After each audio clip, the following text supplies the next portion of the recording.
Hello বন্ধুরা, আসসালামু আলাইকুম। সবাই কেমন আছো? আশা করি সবাই ভালো আছো।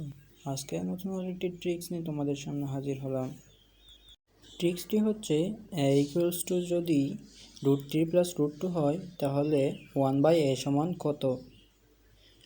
আমরা এটা মুখস্থ লিখে ফেলতে পারবো আজকের ভিডিওর পর থেকে।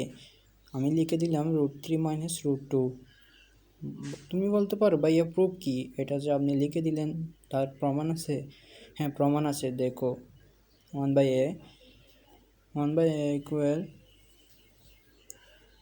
1 এর মান বসাই দিছি আমরা। এরপরে √3 + √2 1/a।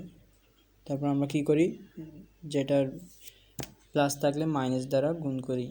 দেখো করলাম। মূলত আমাদের সূত্রের মধ্যে আনতে হবে একটা। দেখো এটা সূত্রের মধ্যে যায়, নিচেরটা দেখো a² - b² সূত্রতে যায়। তো আমরা লিখে দিলাম a² - b², একের সাথে গুণ করে √3 - √2।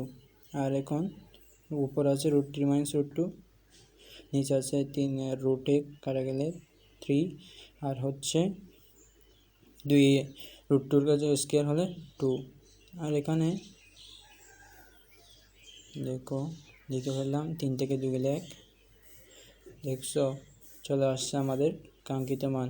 সুতরাং আমরা এত লম্বা অঙ্ক না করে আমরা কি করতে পারি, আমরা বসা দিতে পারি যে প্লাস থাকলে মাইনাস, মানে √3 + √2 থাকলে √3 - √2 লিখে দিতে পারি।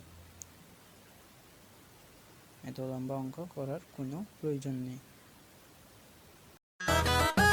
নতুন ভিডিওগুলো পেতে অবশ্যই চ্যানেলটি সাবস্ক্রাইব করুন এবং বেল আইকন ক্লিক করতে ভুলবেন না।